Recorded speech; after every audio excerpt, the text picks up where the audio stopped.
So yeah, I'm going to talk a bit about forestry, which is the industry that I work in. I'll talk about my job within forestry, and then just give a bit of an overview of the industry. But it is an enormous sector, so I won't be able to cover everything today. But I work as a forest craftsperson. So that means at my job, I'm doing loads of practical tasks that all go towards the maintenance of forests and woodland. So it's a lot of outdoors work. I'm out in the forest 5 days a week in any weather, and it's all really practical and hands-on. So I get to operate different machinery. I get to fell trees. I get to plant trees. But I'm basically working under a forester, and I help them to establish new forests as well as maintaining access to the existing ones. So it's really varied.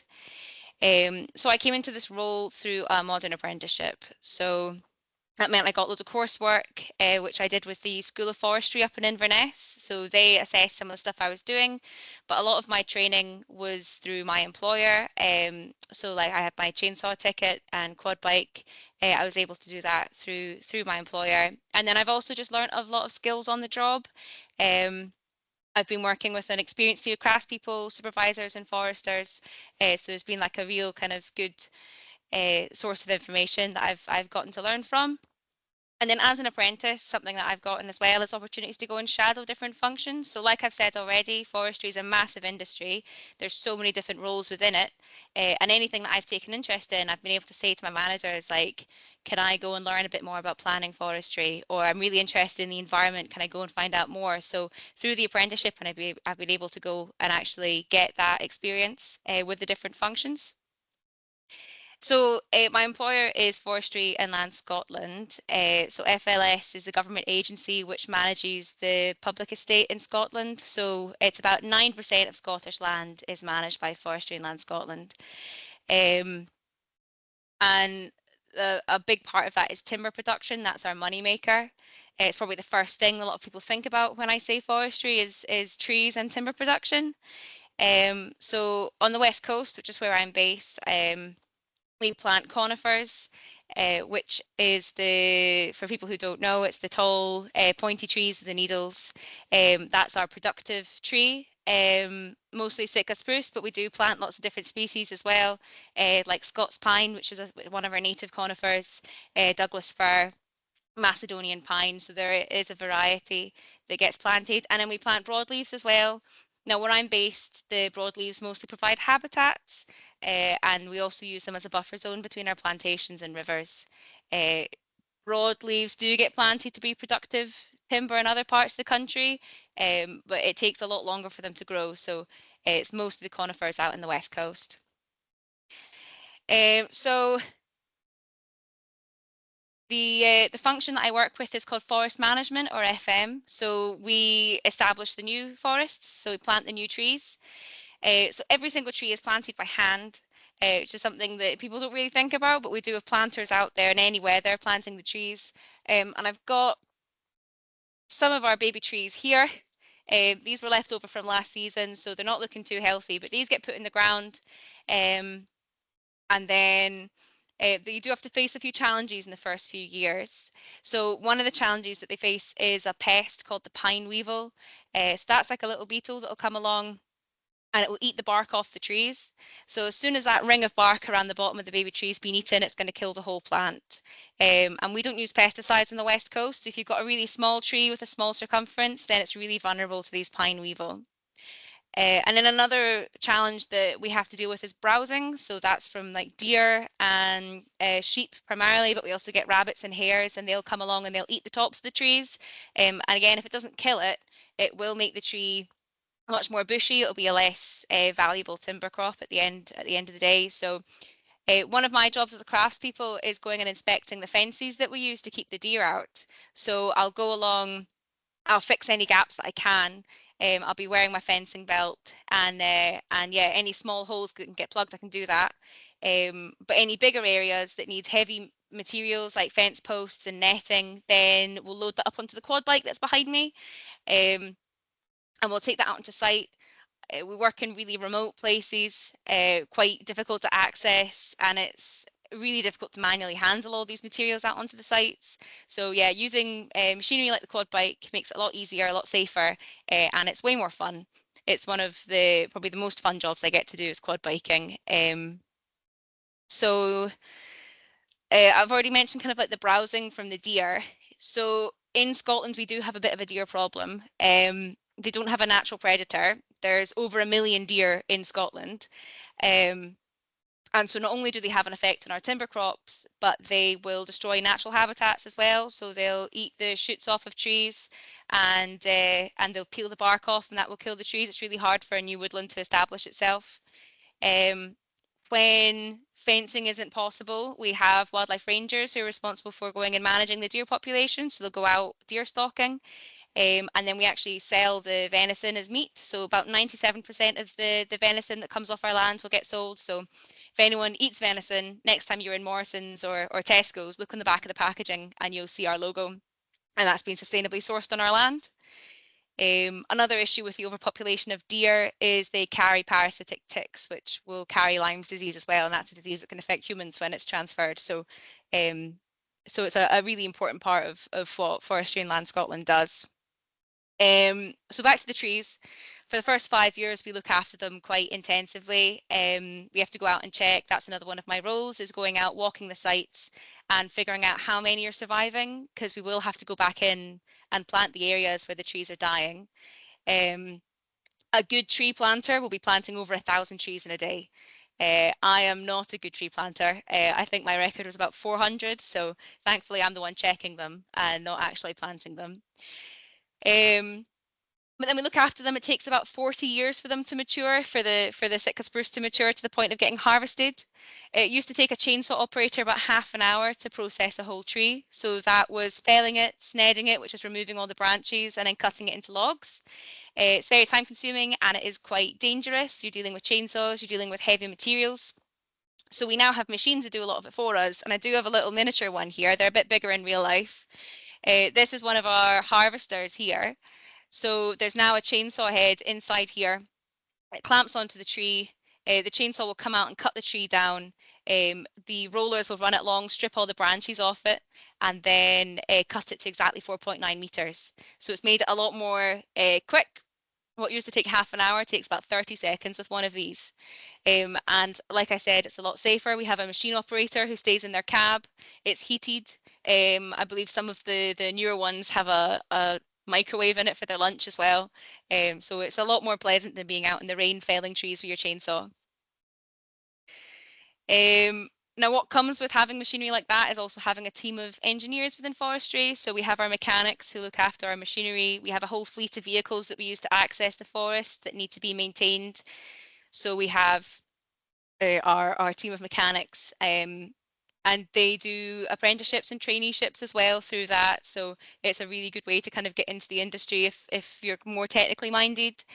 We also have a team of civil engineers. So we have more forest roads that need to be maintained than there are public roads in all of Scotland. And we're using that to extract the timber, but also for us and for the deer management and everything to access the forests.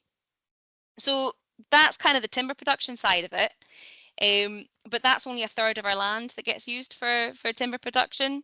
So we also manage it in a way that has lots of social benefits. I think everyone now knows how good accessing green spaces is for people's mental health and for your physical health. So Forestry and Land Scotland maintains 750 miles of waymarked trails across the country. We've got 6 forest parks. A big part of my work during the summer is stewardship, so maintaining access to these paths and car parks. A lot of that is grass cutting. There's a strimmer sat on the quad bike behind me. It's one of the pieces of machinery that we use. We have ride-on mowers as well. So we'll go out to our recreation sites to maintain them. And then for anything a bit more heavy duty, so for brambles, for felling small trees, we can change up the strimmer head for a tri-blade. So that's one here. We'll use that for cutting back brambles.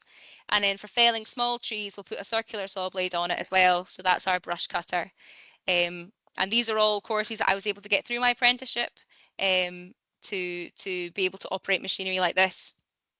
And I've already mentioned the chainsaw as well, but that's one of the other bits of kit that I get to use sort of day to day.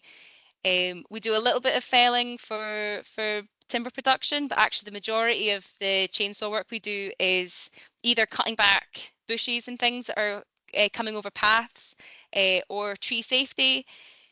After Storm Eowyn in the spring, my team spent over a month clearing access to roads by cutting back the windblow. So it was a mixture of chainsaw operators and then a lot of manual labour just to pull it off the roads. But I have my chainsaw here as well. So part of the job is not only using the machinery but maintaining it.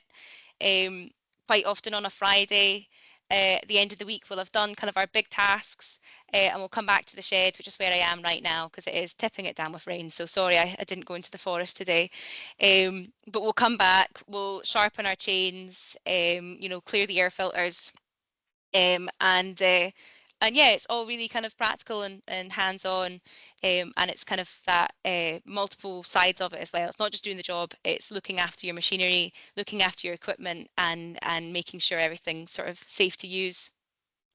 And then, so I've spoken about timber production. I've spoken about the way that we use our land for recreation, and then the last kind of massive part of how we manage the land is for biodiversity and for the environment. Um, we have to do our timber production in a way that doesn't negatively impact the environment. So we have a team called our environment rangers. They'll go out and they'll check our sites before we do any operations for birds' nests, for badger setts, squirrel drays, for archaeological sites. During nesting season, we can't operate within certain distances from raptor nests, from things like sea eagles, ospreys, all the wildlife that we find on our land. Um, we had an interesting case last year marking a site which was absolutely covered in ants' nests. So we had to bring in an environment forester to get advice on whether we could actually plant it or were we going to be, putting these animals under stress. So the environment's a massive consideration whenever we're planning our operations. But as well as that, we have conservation projects as well. So where I'm based, I'm really lucky to be working near Knapdale, which is there's a lot of the Atlantic rainforest. So some of the work that we do is removing invasive species from in there. So rhododendron ponticum and Sitka spruce as well all needs to get removed from these areas so that the native broadleaves can work. And it's also the home to really cool animals. I mean, I saw a pine marten on my way to work this morning. We see red squirrels all the time, osprey, like I've said already, hen harriers. So we're providing these really cool habitats that I'm able to go out, like I said, 5 days a week to go and actually work in. And then another habitat that we look after as well is our peatlands, big peatland restoration projects kind of across the whole country, really. So a lot of that is re-wetting our bogs and allowing the peat to regenerate. So a lot of these projects are kind of in the first stages, but it's really cool. It's a really good point, I think, to be working in forestry to kind of see the start of a lot of these projects, and hopefully in 40 years' time, if I'm still in the industry, I'll be able to see a big change, a big impact. Yeah, Alba, I think that's everything I wanted to talk about. Fabulous. Thank you so much for that, Kirsty. That was really insightful. So if No, thank anybody you. does have any questions for Kirsty, if you want to stick them in the chat box just now and I'll ask them for her. We've got one at the moment from Gaina. As forestry is still a male-dominated sector, what would you say to girls, women, to encourage them into it? Sounds a fantastic and varied role with lots of opportunities in it. Awesome. Yeah, it's a good question. Great question. Yeah. I think, yeah, historically it has been very male dominated. I think delivery is still quite male dominated. In my team in FM, I am one of the only women in my region. But I think that there is an increase in women that are working in forestry over the last few years, especially across sort of other areas of the industry. I think what I would say is just don't be intimidated. I know when I first started and I kind of walked in and I was the only woman in my team, I was worried that I would be treated differently. It's a very physical job. I guess I was insecure that they wouldn't think that I was strong enough. But that wasn't the case. I've never really been in my team anyway. I've never been treated differently because of my gender, and I've been able to prove that I'm just as capable. Um, and I think that the majority of people are quite accepting of that. And as soon as you prove that you're willing to put the work in, just same as anyone else, then yeah, you won't let that anything like that hold you back. Fantastic answer there, Kirsty. What would you say to young people about the kind of benefits of taking on a modern apprenticeship? What is it that you liked best about that experience? Um, so I took on the apprenticeship because I really like learning. I was new into the industry. I came in with zero background in forestry. I'd been working outdoors for a few years, but I didn't know anything about timber production. I think during my interview, they asked me what I knew about timber production, and I said something about trees. Um, and so what it's given me is a really kind of in-depth understanding of the industry that I think you don't really get by just going in through a job. It also means that when I work my way up, if I do end up, being a forester or something someday, I think it's really important to have an understanding of what those people, that are working day to day in the forests through delivery are actually up to. Um, you can enter forestry, through a degree if that's the route that you wanted to take, but actually having that practical hands-on experience of what goes on in the forest day to day, I think is really beneficial. And then, like I said earlier as well, as an apprentice, I can kind of go, I'm quite interested in planning forestry. Can I go and shadow them? Or I'm interested in visitor services or wildlife rangers. And it's given me that chance to actually go and interact with these different people within the industry. Fabulous. What is your favourite part of the job? You've obviously done loads of it, loads of really varied jobs. What's your favourite bit? I think my favourite individual job has got to be anything to do with the quad bikes. Um, but overall, the reason why I love my job is that I am out in the forest 5 days a week. And every single day is different. I get a lot of autonomy as well. I get to plan a lot of my own work. Like at the end of the day, as long as all the jobs are done, it doesn't really matter what order it's done in. Um, so that's something I really enjoy about it.